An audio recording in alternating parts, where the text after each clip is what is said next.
So the eternal word became flesh, John 1. Вічне Слово Боже, від віку встановлене, Івана 1 розділ каже, стало тілом, що його можна пощупати. And then John the Baptist testified of that. І Іван Хреститель в свій час дав свідоцтво про це. Testimony was given. Свідоцтво було дане. And that testimony was rooted in the Old Testament prophets. І це свідоцтво було на основі старозавітніх пророків ще. Especially Isaiah chapter 40. Особливо на основі 40-го розділу пророка Ісаї. And then John, also the Apostle John. І потім Іван, апостол Іван. He talks about we saw, we felt, we touched. Як він каже, слово ми слухали, ми бачили, до чого ми торкалися. Now John's favorite word in his gospel is believe. Саме найбільш улюблене слово євангелиста Івана, в Євангелії від Івана, це слово вірувати. Воно дуже багато разів зустрічається. Almost 100 times. Біля 100 разів. Now who can tell me what is the second, probably his second most favorite word? Це зрозуміло. Вірити – це слово номер 1 у нього. Хто може сказати чи здогадайтеся, яке в нього слово на другому місці? Здається, воно... Well, yeah, that's 1 John. 1 John. Love for 1 John. That's 1 John. Любіть – це слово таке популярне в першому листі Івана. Я говорю про Євангеліє від Івана. In the Gospel of John, the second most used word is testimony. В Євангелії від Івана друге слово – це свідоцтво, свідкувати. Testify, testimony. Свідоцтво або свідкувати. See, our faith is based on testimony. Тому що наша віра побудована чи стоїть на свідоцтві. That's hard for people to believe. Людям дуже важко повірити в свідоцтво. Strangely enough. А чомусь так дивно. Свідоцтво – це ж людина каже, що вона бачила. And most people don't believe that their spiritual faith can be based on historical facts. Більшість людей просто не може переварити того факту, тої ідеї, що духовна віра може базуватися на історичних фактах. Okay, see, but most people are looking to God up here, you know, they're kind of walking like this, you know. Більшість людей дивиться на Бога якось отак, що він десь там є. They're mystics. Це містики. And you can make God whatever you want it to be when it's like that.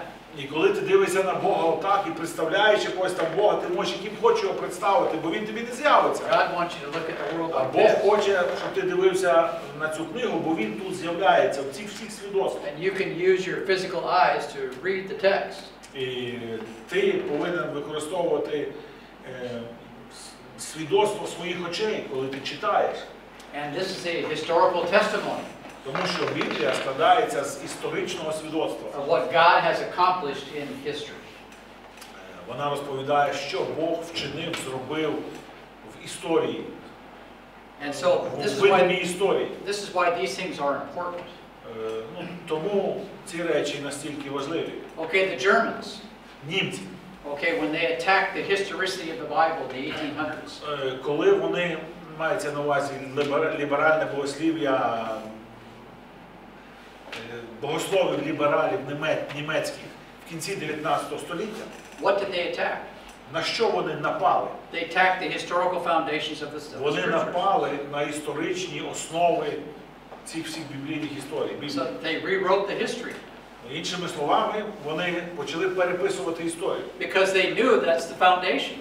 Тому що вони знали, що справжня історія, так як вона була, вона є основою. And if you get rid of the history of the Bible, тому, коли ти прибереш з-під цієї основи історію Біблії, we can progress into philosophy.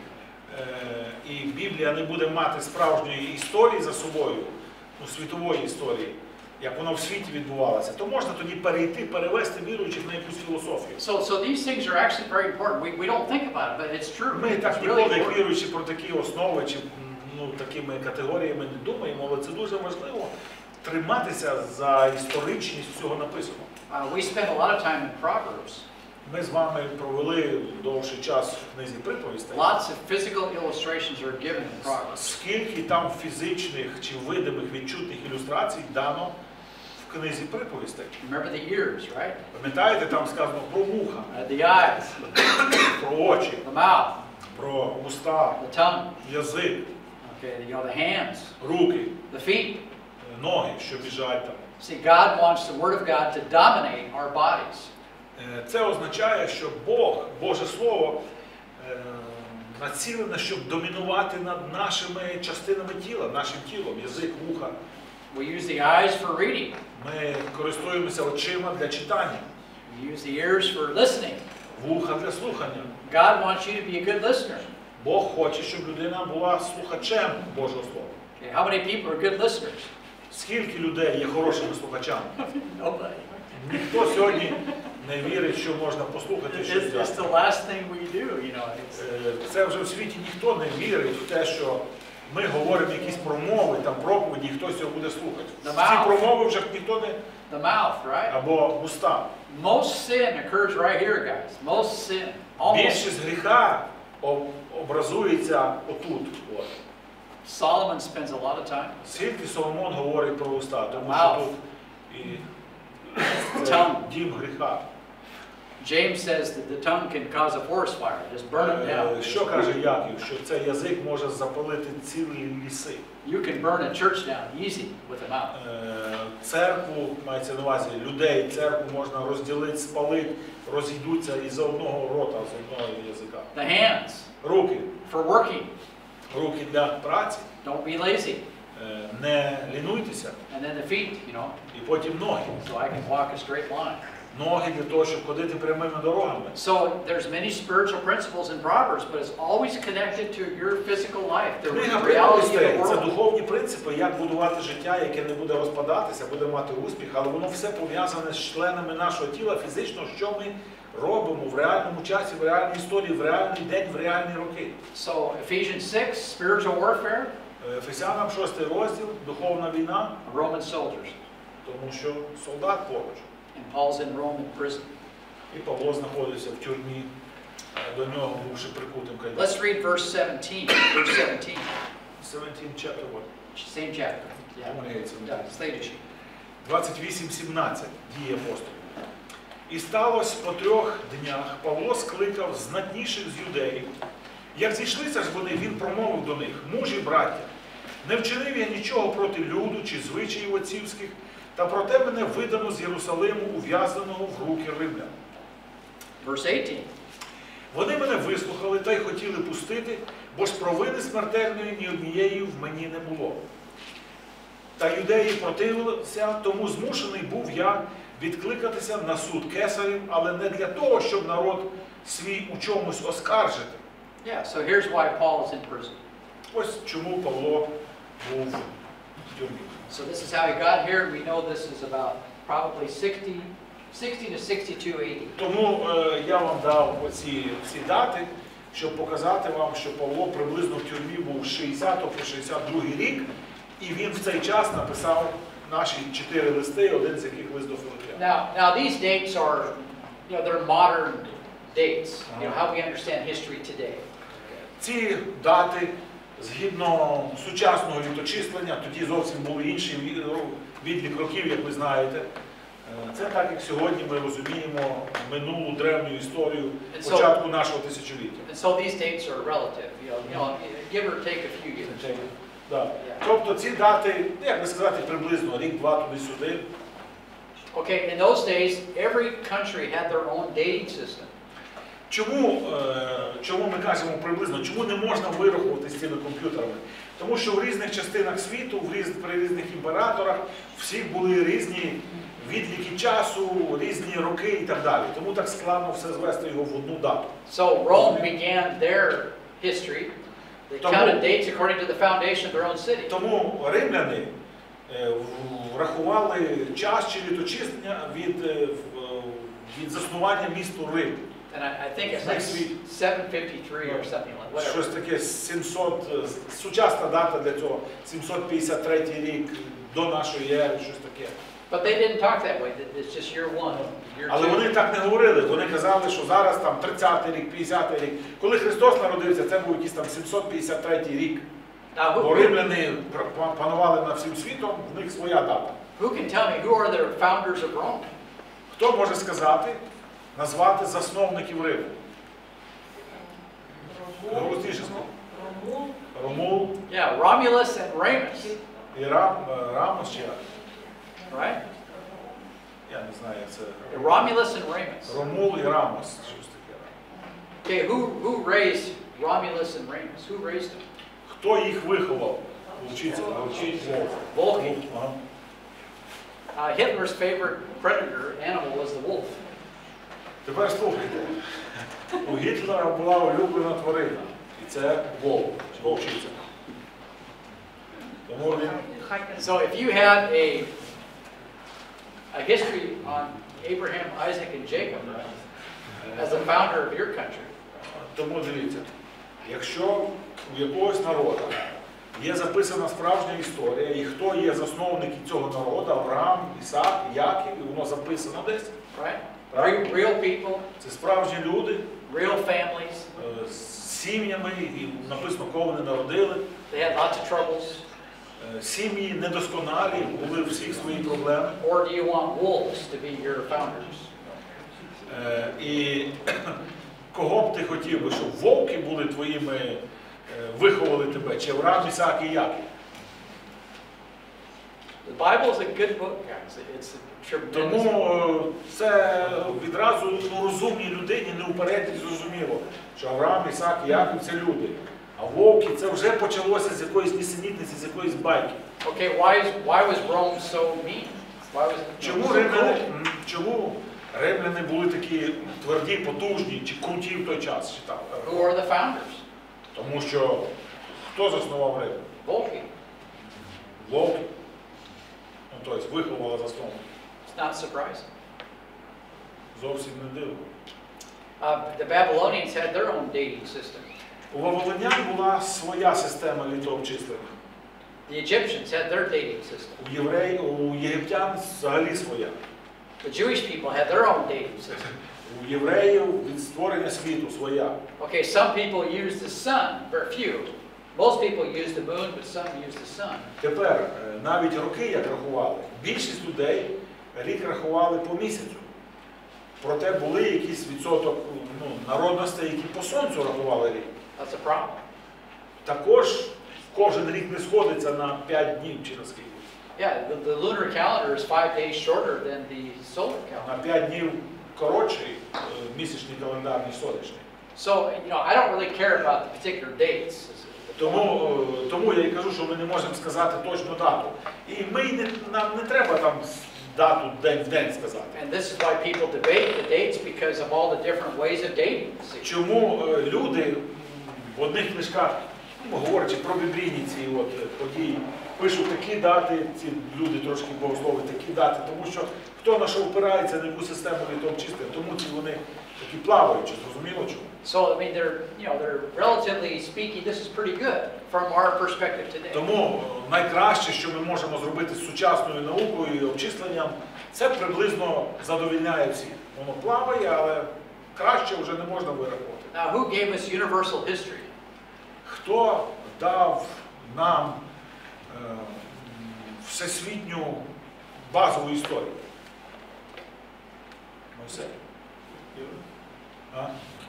Мойсей, я би сказав. Мозес. Well, I mean, he played a part, right?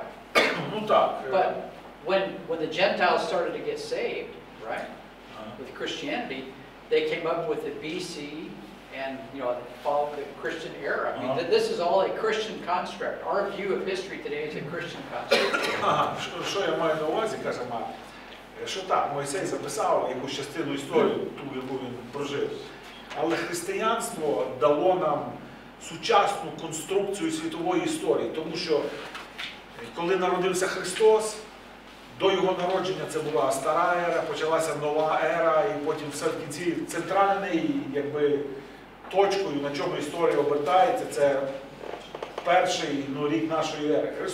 Християнство зробило таку конструкцію. Yeah, BC is before Christ. Да, до нашої ери, в англійській кажуть, до Христа. Nobody in those days thought that way.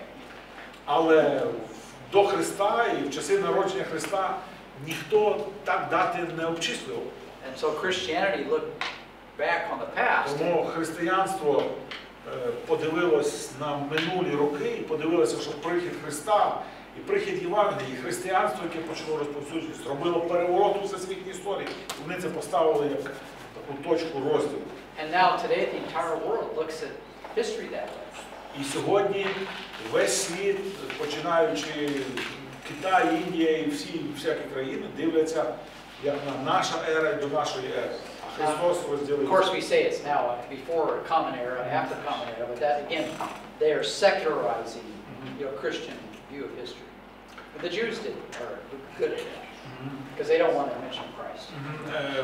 По-перше, спочатку, коли перейшли на це літообчислення, казали до Христа і після Христа. Але так як євреї були впливові люди всі ці століття нашої ери, і вони не люблять Христа, вони захотіли з календаря прибрати оце слово до Христа, після Христа. То вони ввели оцей термін, якими потім і мирські люди, комуністи користуються. Наша ера і до нашої ери. So again, God is the author of time. He's the, Знову, Бог створив час, відповідає за час, і от християнство мало вплив, Бог дав їм мати вплив на обчислення часу. In the beginning, God created the heavens and the На початку, до цього початку, ніякого початку не було, бо часу не було. Коли почався час, відбувся початок. And the rest of the Bible is a historical record of God dealing with His people. І на початку, і далі весь старий заповіт, історія справжніх людей на якійсь географічній точці землі, зі справжніми людьми Бог поводиться. There is no other religion in the world that emphasizes history as a foundation for its faith. Жодної іншої релігії, окрім християнської, немає, яка наголошує на історичності подій чи на історичних подіях, як на фундаменті своєї віри. People are mystics. Тому що люди містики. They're philosophers. Щось хочуть філософствувати, щось видумувати. They're dreamers. Вони якісь уявляють собі речі. They're idealists. Ідеалісти. They're artists. Артисти. They want to make the world look pretty. Вони хочуть світ описати чи зробити якимось чудовим місцем. It is pretty. God made it that way.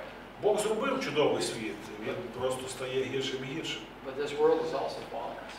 Цей світ знаходиться в полоні гріха, і він стогне і мучиться, очікуючи визволення. And people ignore the fallenness of the world. Проте люди не розуміють цієї духовної істини і не роблять ніякої, невіруючи, ніякої поправки на падіння у гріху цього світу. Світ набагато краще, якби не ці кайдани.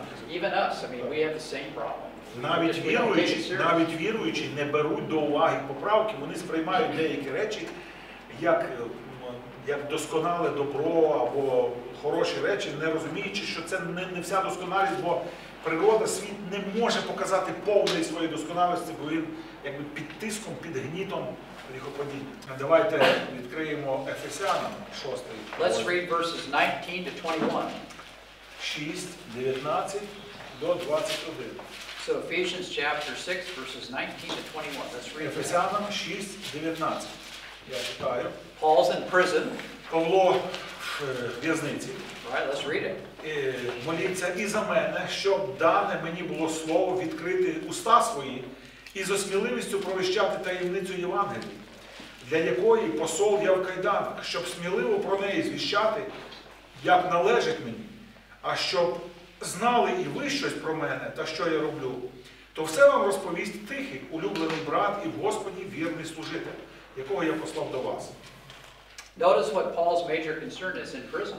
Дивіться, яке саме головне турбота Павла в темниці. The gospel. Щоб проповідувати. And he's in prison. Він в тюрмі, він не знає, чи він вийде звідти. I complained about COVID, not being able to do ministry, or of course now the war. Ми розуміємо, що кожен служитель чи місіонер міг зупинити своє служіння, розказуючи, що ковід, літати не можна, туди не пускають, збиратися не можна, і міг би віддихати. Зараз війна, тим більше.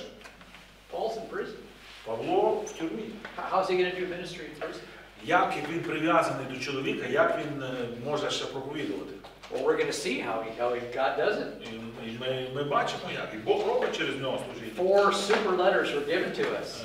4 прив'язані якоюсь рукою до чоловіка, до воїна, 4 супер листа з канона Нового Заповіту написав. And they bless us even today. І ці листи благословляють людей, віруючих і сьогодні. Paul wrote that in prison. Павло написав тільки з однією вільною рукою. And it's tremendous for the gospel. І це дивовижна частина Євангелія. Again, this is the reality of the situation. God uses the problems of life also to reveal himself. Тому я вам кажу, Through the problems. Якщо людина попадає в тюрму, і вона не знає, чи її випустять, чи для неї буде смертна кара, хто його знає, що цьому імператору прийде в голову, як він вийде цей випадок розглядати. Але Бог використовує такі ситуації життя на межі життя і смерті, для того, щоб дати велике благословіння. І Павлу це він отримав, і нас благословив цими листами. With COVID, the best way I can describe COVID is like I got robbed. Just in every way possible. Ministry, money, I mean, everything. Time. Я би так сказав, час ковіду, здається, вже пройшов, і я би так про себе описав, що цей час для мене, як мене пограбували, як забрали, вкрали в мене все. І служіння моє обвалилося в великій мірі, і по грошах ми обвалилися в великій мірі, з сім'єю і так далі. Paul was put in prison. He's robbed of. Павло, його обікрали у всьому. Його в тюрму, час в нього забрали, і здоров'я, і друзів, і служіння, і все. І надії, які там він мав приїхати в скільки місць. And God used that. Але Бог використав це по-іншому. And here we see Paul's attitude about the gospel, even in prison. І ми бачимо, яка його сама головна турбота. Про що молитися? Не щоб мене справедливо судили, не щоб мене випустили, не щоб я тут вижив, не щоб я тут не замерз, не щоб я тут з голоду не помер. Саме головне, щоб я не мовчав, а говорив. But COVID was almost like a prison, almost getting pretty close. Ковід це було як тюрма для всіх. Дуже близько, як тюрма. The city of Oxford. Місто Оксфорд in Britain. В Великобританії. Okay, I was there in March. Я був там в березні. I taught Hebrews chapter 4 in a Baptist church in Oxford. Я в Оксфорді був, там баптистська церква є, я викладав там, проповідував 4-й розділ листа до євреїв. And the city of Oxford, the administration of Oxford. І адміністрація цього міста Оксфорда. Okay, and think about this. Тільки ви подумайте. Oxford is the foundation for Western education, right? Оксфорд, всі знають це слово, тому що Оксфордський університет, дивіться, це основа, це початок всякої західної освіти в цьому світі. Тобто там розумні люди, якби крутяться, вони там його основали, це там розум, інтелект. So the city administrators in Oxford have decided А міська адміністрація цього міста that next year, вирішила, що наступного року, if you live in Oxford, якщо хтось там буде жити в Оксфорді, you cannot walk 15 minutes away from your own home. Ви не можете віддалятися, не можете пішком відходити далі від свого будинку, ніж 50 хвилин ходьби. Without government permission. Без дозволу уряду місцевого. Why? Чому такі? To stop global warming. Знаєте чому? Щоб зупинити всесвітнє потепління. This is what's going on. Це шарики з'їхали, правильно, пошипник розсипався, все. Це у розумних людей, типу, вважається дуже мудро, типу, ми ще не доросли. I'm really scared what's coming from the West. І слухайте, це можна посміятися, а просто по-серйозному це лякає, що йде від цього заходу, від цієї науки. And basically, science has now come up with a false eschatology. І можна сказати, що наука кидає, чіпхає людей із лже-есхатології, тобто куди світ зайде, чи до чого світ прийде. Є біблійна есхатологія, а є така мирська, сатанинська, зовсім інший напрямок. There are politicians in America who are giving dates for the end of the world. Є політики в Америці, які говорять, дають публічно дати, коли світ закінчиться, прийде до свого кінця. Не від того, що Господь прийде чи суди, а оці такі глобальне потепління і все інше. Yeah, we've got 10 years, 10 років нам дають. Stalin had the 5-year plan, right? В Сталіна 5 років було. Hitler had the 4-year plan. How many? 4. У Гітлера було 4 роки. And now we have the 10-year global warming plan. А тепер нам дають 10 років, і глобальне потепління все приведе до кінця. We're living in serious times, guys. Тому це серйозний час нападу. But the view of history is important. Але дуже важливий наш погляд чи підхід до історії. You can't escape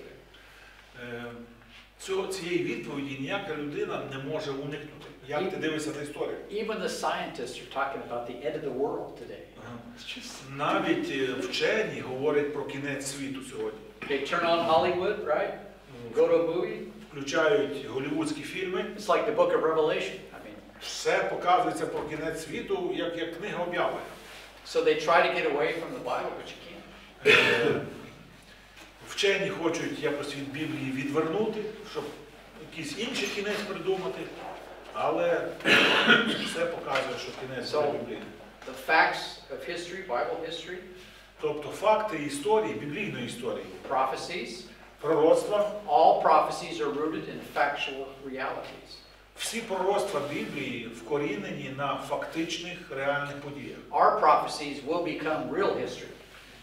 Наші пророцтва Біблії стануть в свій час справжніми, фактичними подіями світової історії. Jesus already came the first time fulfilling many prophecies. Те, що було сказано про Христа, про його перший прихід, все стало історичними подіями, не якимись духовними сповненнями, а все стало в реальності, в реальному місті, часі, від реальної матері він народився. Це було історично, це було фактично і реально. And of course, prophecy at the end time that he's coming back, right? Так само і події, ті, що ще не звершилося, біблійні пророцтва, звершаться фактично, він повернеться фактично в реальності. Those things are coming too. Все це наближається. Let's go to Philippians chapter 1, Philippians 1. Тепер давайте відкриємо наш лист до Филип'ян. Let's give a colleague a break here. Philippians chapter 1. Let's read verses 12 to 19. Давайте прочитаємо з 12 по 19. So verses. Mark, I should read because he's recording. Okay, can you read? Okay. Yes. I usually do also read. Okay. So verses 12 to 19. Okay. 1:12. Yeah, 12 to 19. Читаємо. 1:12. Бажаю ж, браття, щоб віддали ви, що те, що сталося мені, вийшло більше на успіх Євангелії, бо в усій преторії та всім іншим стали відомі кайдани мої за Христа. А багато братів у Господі через кайдани мої посміліли та ще більше відважилися Слово Боже звіщати безстрашно. Одні, правда, і через заздрощі та колотнечу, другі ж із доброї волі Христа проповідують. А інші з любові, знаючи, що я поставлений на оборону Євангелії. А інші через підступ звіщають Христа нещиро, думаючи, що додадуть тягарю до кайданів моїх. Але що ж, у всякому разі, чи облудно, чи щиро, Христос проповідується, а тим я радію та й буду радіти. Бо знаю, що це буде мені на спасіння через вашу молитву і допомогу Духа Ісуса Христа. Yeah, so here we have Paul, he's in prison, right? Ні, не надо, вони... What up? No, I have my words. It's right behind you. What's up? I'm sorry. Forgive me. So here Paul is, again, he's concerned about the gospel. Знову, яка його тут основна турбота? Він турбується, щоб Євангелія рухалося. I'm sure that Paul was very upset he was in prison. Я впевнений, що Павло, йому було дуже неприємно, дуже погано, що він опинився в в'язниці. He wants to be out there giving the gospel. Він хотів, він бажав бути в Русі, проповідуючи Євангелію, це було його стиль життя. But he knows he can't be. Але він знає, що зараз Бог йому не дає цього.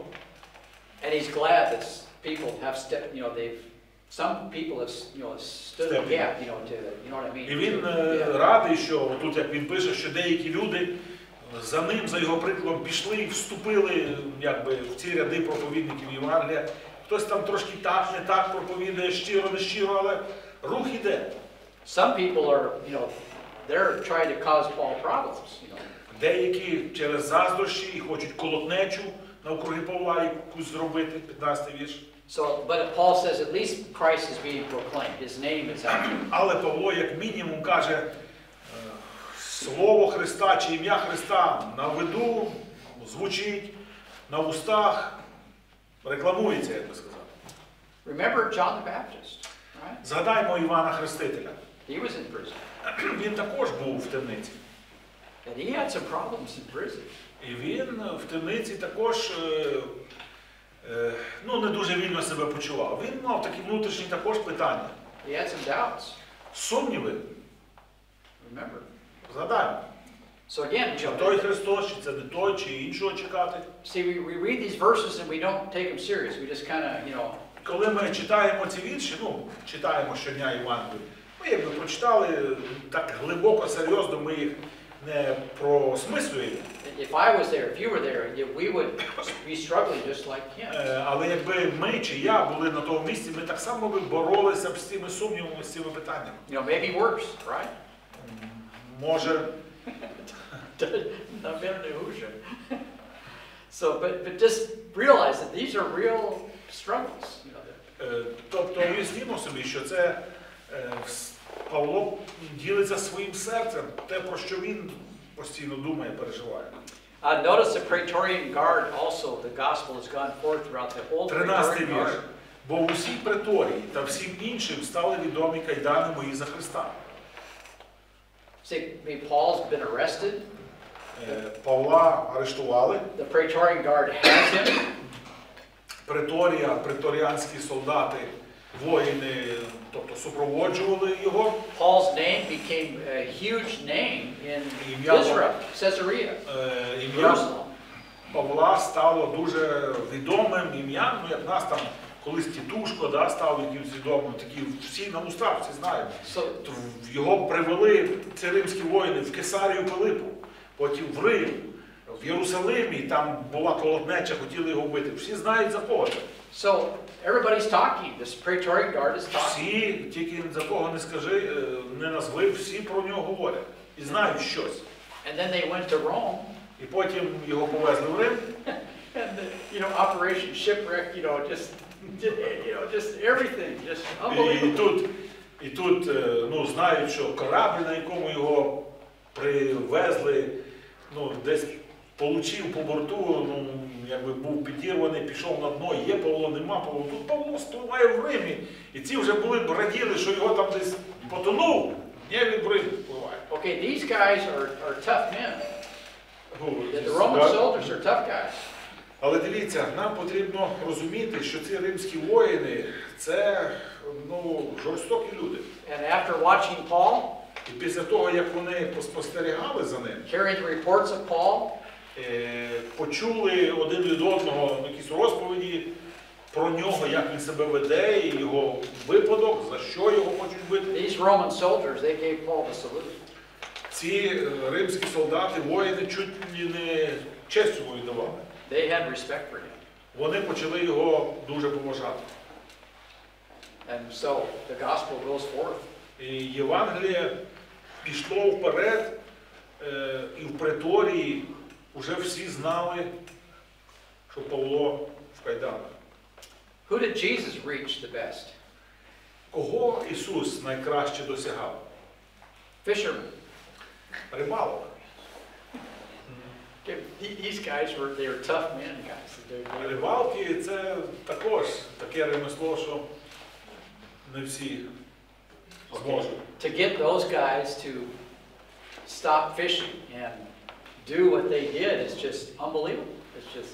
Нам здається, що Христос покликав учнів, вони так пішли, бо їм надоїла ця рибна ловля, але в тому світі змусити їх покинути свої сіті, свої човни, своє рибальство і піти за Христом – це неймовірно.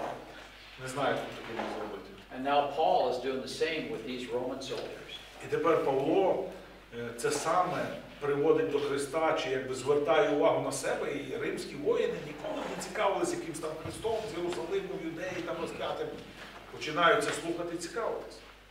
Let's look at verse 7. Let's read Philippians 1, verse 7. Сьомий вірш першого Let's розділу. read that. Бо справедливо мені думати це про всіх вас, бо я маю вас у серці, а ви всі в кайданах моїх, і в обороні, і в утвердженні Євангелії, і спільники мої в благодаті. Verse 6, Paul is confident of their spiritual growth. Verse 6. В шостому вірші Павло каже, я певний, що той, хто у вас розпочав добре діло, виконає його аж до Дня Ісуса Христа. Тобто він впевнений, що Бог зростить їх духовно. So verse 7, Тому сьомий вірш каже, he continues this. продовжуючи, And Paul is encouraged. He's in prison, but he knows that these people are growing. Павло каже, справедливо мені думати про вас, тобто, чесно так мені думати, що ви, я знаходжуся в тюрмі, але ви там не пропадаєте духовно. Ви ростете, ви в обороні, ви молитесь за мене, і ви спільники мої в благодаті. Те, що я проповідував, зараз зв'язаний, ви продовжуєте мою справу. Yeah, he's concerned about people. Він про людей турбувався, щоб вони не занепадали. He's in prison. Він то зв'язаний. And what's he concerned about? The gospel and God's people. Тому в загальному, знаходячись в тюрмі, зв'язаний, не маючи виходу назовні, він турбується, щоб Євангелія не зупинялося і Божі люди, щоб зростали. Тобто дві речі. Божий народ зростає і Слово йде далі. Yeah, gospel and discipleship. Іншими словами, Євангеліє і учнівство Божих людей. Let's take a look at verse 2:24 or 2:24. Глава 24, ще прочитаю. Let's read that. Глава 24. This is interesting. Right? Let's read that. Verse Але в 2:24. Господі маю надію, що й сам незабаром прибуду до вас. So he expects to be released here. Іншими словами, є очікування, що він звільниться. So Philippians is probably toward the end of this process, right? Тому Филип'яни, лист до Филип'ян десь був написаний приблизно під 62-й рік. And he's going to appear, he will appear before Caesar. Він мав з'явитися чи стати на суд перед Кесарем. And even Who was Caesar at that time? Nero. Нерон був Кесарем в той час, Цезар Кесарем. Nero was the emperor. But he was not crazy yet. That came later. Але Нерон в перших своїх, скажімо, 5 років був нормальним, до речі, дуже його поважали імператором. Потім вже в нього пішли здвиги, під кінець. So he was not a horrible leader until late, the last 4 or 5 years. Чи останніх 4-5 років в нього такі здвиги пішли. Коли Павло до нього поїхав на суд, ще він доволі нормальним вважався. And interesting, Caesar, you had to wait a couple of years if you want to appear before Caesar. І те, що Павло сказав, що я потребую суда у імператора, у Кесаря, це не те, що тебе привезли, і він там робив суди там кожен понеділок. Він міг 2 роки не робити цих судів, бо це якби остаточний, самий верховний суд. And then through this situation, the Roman soldiers, І потім Paul, the Gospels, через ці всі обставини, через цю преторію, через Павло, Євангелію, salvation by grace, спасіння по благодаті, the Jewish opposition to this. Тепер євреї, які противилися цій благодаті. This became big news. Це стало дуже великими новинами, дуже великим таким маховиком в світі, про що говорили. Even got into Caesar's own household. І через це Євангелія навіть попала в сам дім Кесаря. Let's go to chapter 4, verse 22. 4, verse 22. 4:22. Let's read that. Вітають вас усі святі, а найбільше ті, хто з Кесаревого дому. So, this is amazing. Okay. Дивіться, це взагалі неймовірно. So we have people in Caesar's own household. Отже, є люди в самому домі Кесаря живуть. Probably the Praetorian Guard. Скоріше всього, це не родичі Нерона, це, можливо, охорона цього дому. тобто воїни, охоронці. I mean, if you're the Caesar, you have a house, and you basically it's like the capital, and you've got all kinds of servants and soldiers. Звичайно, що в той час дім не вважалася тільки твоя безпосередня сім'я. А всі, хто були, і твої всі слуги, і всі, хто там їсти варили, стирали, і коні твої, все там, це був дім. І, мабуть, це охоронці, які служили в охоронних структурах, були знайомі з Павлом, але це була охорона кесаря. Okay, in the Gospels, Jesus had said many positive things about Roman soldiers. Дивіться, ви навіть згадайте, в Євангеліях Ісус дуже багато хороших речей сказав про римських воїнів. He looked at one Roman soldier and said, I haven't seen faith like this in all of Israel. Він сказав, що про одного, що я не бачив такої віри у всім Ізраїлі, коли він сотника цього римського. When the one Roman soldier saw how Jesus died, інший римський сотник, побачивши, як Ісус помер, he said, truly, this was the Son of God. Що він сказав? По правді, істинно це був Син Божий. What did he witness? Про що він засвідчив всім, засвідкував? Testimony. Це свідоцтво що? He saw Jesus give up his own spirit to God the Father. Він бачив, як Ісус віддав свого Духа Богові Отцеві. І побачивши це, він сказав, що це справді Син Божий. I mean, most people would have done anything to die if they could on the cross. Більшість людей, тому що вони розпинали багато, більшість людей робили, що хочуть, все можливе і неможливе, проклинали, кляли там все, що і просилися, і плакали, щоб їх відпустили, щоб не вмерти. А він побачив, як Ісус добровільно віддав свого Духа. But this Roman saw Jesus give up his own spirit to God the Father. Отче, в руки тобі віддаю свого Духа і помер. said, Тобто Ісус помер, мабуть, ще й швидко, сказав і відразу помер, він ще такого не бачив. He had seen many people die. Скільки людей він бачив, як помирали. І When he saw that, he said, now that was the Son of God. справді, чоловік цей був Син Божий. You know, again, amazing things. Roman soldiers are actually presented pretty positively in the New Testament. Тому, хоч це була і армія окупанта, звичайно, не по-свіжому, так, бо Христос прийшов, то вже вони давно були. Але істинно треба сказати, що римські ці воїни-окупанти ніде так грубо не засуджуються, не принижуються. І навіть те, що ми читаємо, до них людське відношення. So there's a connection between Caesar's household and those in Philippi. See? Тому, бачите, Павло каже, в кесаревому домі є деякі люди, які через мене вам передають привіт. Тобто у Филипах і в Римі, де сидить Павло, були люди, які чимось пов'язані. Це кесарів дім. And we know that there was a Praetorian Guard in Philippi. І ми знаємо, що ця преторіанська охорона була у Филипах. So the assumption is that тому такий висновок можна зробити.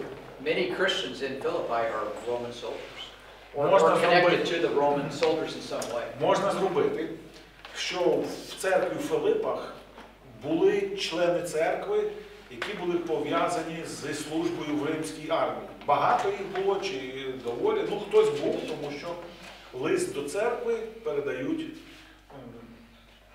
воїни преторіанські з Риму. Let's read 2 verse 17, 2:17, Philippians. 2:17. Let's read that, 2:17.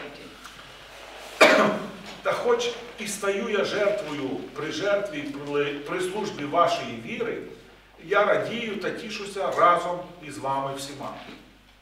Yeah, so Paul, his life was a sacrifice, right? Стаю жертвою, тобто його життя було покладене на жертвенник. He's following the cross, right? Taking up his cross. Він живе за цим принципом, що він несе свій хрест, а хрест несуть на місце своєї смерті. You know, we live a sacrificial life for the Lord. Це було жертовне життя для свого Господа. And Paul, he's happy about this. І Павло не жаліє, він навпаки радий, що він радіє і тішиться. Because he knows his sacrifice will lead to, something positive for other people. І він знає, що ця жертва переросте в щось добре, позитивне для інших людей. Let's read chapter 3, verse 11. 3:11 почитаємо. Interesting. Аби досягнути якось воскресення з мертвих. So, he may die. It's possible. Right? Звичайно, що він може не вижити, не вийти з темниці. Він може померти, можливо. But he doesn't think so. He thinks he's going to make it out. Але він думає, що він вийде. Which we already read. І ми читали, що він сподівається, що він вийде. Let's go back to chapter 1. Перший розділ повернемося. Let's read verses 20 to 25. 20-й вірш і далі. Через чекання і надію мою, що я ні в чому не буду посоромлений, але цілою сміливістю, як завжди, як і тепер, Христос буде звеличений у тілі моїм, чи то життям, чи то смертю. Бо для мене життя то Христос, а смерть то надбання. А коли життя в тілі, то для мене плід діла, то не знаю, що вибрати. Тягнуть мене одне і друге, хоч я маю бажання померти та бути з Христом, бо це значно ліпше. А щоб полишитися в тілі, то це потрібніше ради вас. І оце знаю певно, що залишусь я і пробуватиму з вами всіма вам на користь та на радощі в вірі. So either way, Він каже, куди б не повернулося, he's going to be happy with what the Lord provides. як би життя не повернулося, я буду і там радий, і там щасливий. If he dies, he'll be with the Lord, right? Якщо я помру, то що може бути краще, як зустрітися з Христом? If he stays in the flesh, Якщо полишуся в тілі, he can help the Philippians. я допоможу вам, буду з вами. He said, I'm torn.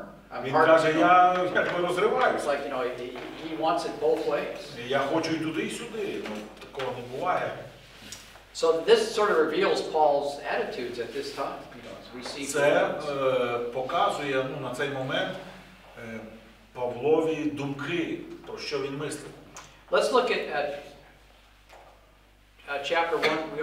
We read, let's look at verse 20, 2:23, I'm sorry, 2:23. Let's read that. 2:23 Let's почитаємо. read this. Отже, маю надію негайно послати цього, як тільки довідуюся, що буде зо мною. So who is this? Хто це? Кого послати? Who is Paul going to send? Verse 19. Yeah, Timothy. 19-й вірш каже, послати до вас Тимофія. So Timothy is also a part of what's going on in Philippi. Тому Тимофій також усвідомлений, чи є частиною того, що відбувається між Павлом та Филип'яном. So Timothy was Paul's trusted protege, his trusted assistant. Apostolic representative. Yeah, I mean, an assistant. He helped Paul. I take it he was a prophet too, but that's another question. But yeah. Тимофій був його довіреним помічником. Ну і всі знали по церквах це, що якщо Тимофій приходить і що скаже від імені Павла, то він надійний, він нічого не придумував. Насправді так і є. Let's read verse 25. Another person is mentioned. 2:25? Yeah, 2:25. Another person. 2:25. Ще одна людина згадується. Але я вважав за потрібне послати до вас брата Епафродита, свого співробітника та співбойовника, вашого апостола і служителя в потребі моїй. Yeah, so another person, Epaphroditus. Ще один Епафродит. So Paul's going to send both Timothy and Epaphroditus to them to help them. І Павло каже, я пошлю у вашу церкву Епафродита і Тимофія, і вони вам допоможуть. So here's some of the circumstances related to the book of Philippians. Ми з вами прочитали ці місця, деякі обставини, які в той час відбуваються і пов'язані з часом, в який Павло напише цей лист. Let's go to chapter 4, Colossians. Тепер лист до Колосян, 4 розділ. Chapter 4, let's take a look at Глянемо на verse 18. Let's read that. Colossians chapter 4, verse 18. 4:18 до Колосян. Let's read that. Привітання моєю рукою Павловою. Пам'ятайте про пута мої. Благодать Божа нехай буде з вами. Амінь. So Paul's in prison, right? Павло каже, пам'ятайте про пута мої, тобто згадуйте в молитвах, більше в тюрмі. And finally, let's go to the book of Philemon. І далі лист до Филимона. And again, we see a similar type situation. Побачимо на подібну ситуацію. And Paul, we know, is in prison there too. І ми побачимо, що цей лист також тюремний. Let's read verse 1. Бо Павло пише перший вірш. Павло, в'язень Христа Ісуса, та брат Тимофію улюбленому Филимонові. Verse 10. 10-й вірш. Благаю про Онисима, що його породив я в кайданах своїх. So here's a guy that got saved Отже, Онисим увірував десь там в темниці. when he was in prison, apparently with Paul. I mean, Як Онисим попав в одну саму темницю, що вони зустрілися, і Павло йому проповідав. Мабуть, Онисима схопили, чи йти раб, він не міг надати документів, чи щось таке, і його посадили на деякий час. so Paul's concerned about the gospel, right? Тому Павло турбувався, щоб Євангеліє ширилося, моліться про мене. He wants to be out in the action, getting Він the gospel хотів out. бути на свободі, в дії, Євангелію нести, He's in prison. але він зв'язаний, прив'язаний в темниці. And God uses him to write some great books. І Бог використав його не так, як Павло хотів, а правильно хотів, якби по-доброму, але Бог використав на інше добро. Написав 4 хороших листа. And then here's his slave. І ось його цей друг новий увірував, породив його. A little guy, real little guy. Раб, невеличкий такий чоловічок покаявся, не то, що з кесаревого дому, але якийсь успіх. And he gets saved. Увірував. So this is a little bit about our introduction to Philippians. Це такий наш вступ